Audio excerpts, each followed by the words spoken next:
I'm Kelvin Chan, and I got into kites as a young child when in the 60s they were selling these kites for 10 cents at the local toy shop.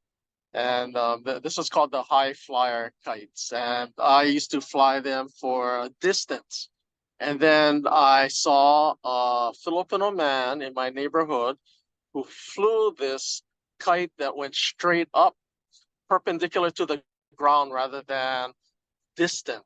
Because I thought, oh, flying it far was great, but when I saw him flying his Filipino kite, it's called the Sarangola or Gurion, and it was perpendicular and it didn't have a hanging tail because the lower half of the kite was part of the tail design. So it was aerodynamically designed so that it'll fly straight up, almost like an airplane.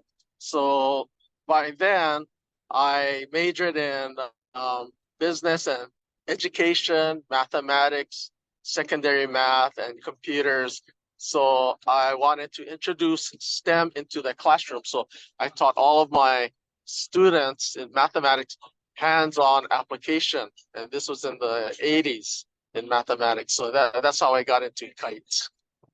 Well, when I saw the kite festivals in Hawaii, the city and county, they had the kite festivals from the 70s, and then they had all kinds of different kinds of kites. So in order to make the kite fly, you have to apply aerodynamics, science, mathematics, and where you apply symmetry and look at making the kite as light as possible.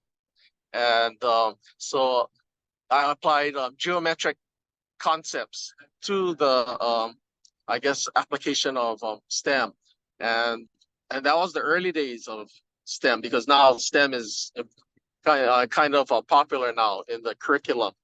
But yeah, so that's how I kind of apply it.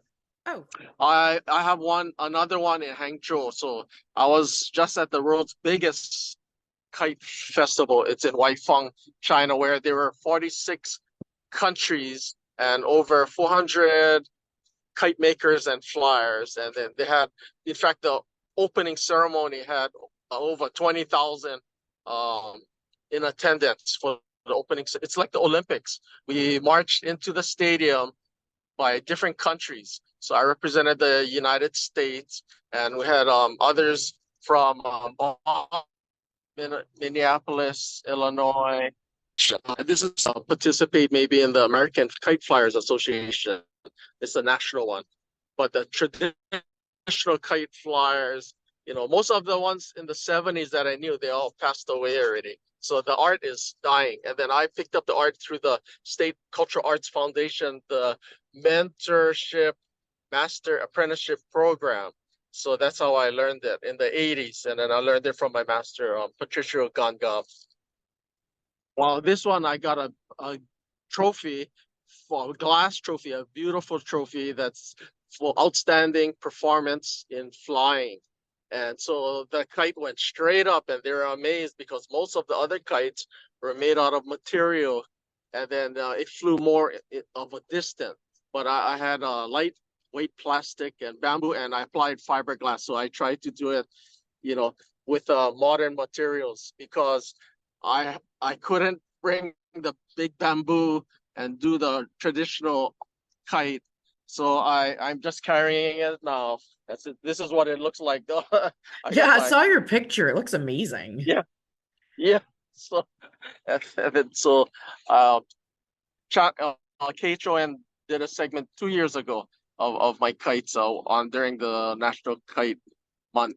Wow, that was the past during the from 1980s to 2014 when I was in education. I used to have workshops for students, teachers, the community. I had all kinds of different workshops, but I retired from teaching in 2014. So I'm just trying to enjoy life, and they call that ikigai, you know, find a purpose in life, enjoy, and I contribute to society and different things. So if anybody want to learn, then I you know let try to teach them.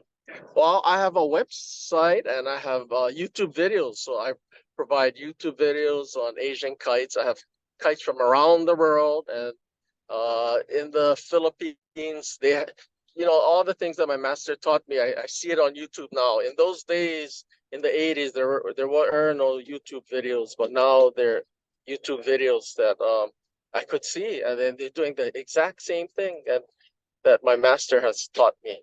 But in Hawaii, you need time and patience, to shave the bamboo and put the kites together because it takes time. But for the children, I start off with the simple kites, the sled kite. It's two parallel sticks and plastic, so I make it easy for them. So then, they become successful rather than it takes time because sometimes when they do a diamond kite and sometimes you don't see them fly, then they get frustrated. But you want the people who make them to be successful. There was a professor at the University of Hawaii who talked about they used to have leaf kites in the Polynesian design. Hmm. So he did research on that and he published it in the Kite Line magazine. So I have a cover of it of that article. His name was Wayne Baldwin. And he used to make these traditional kites also.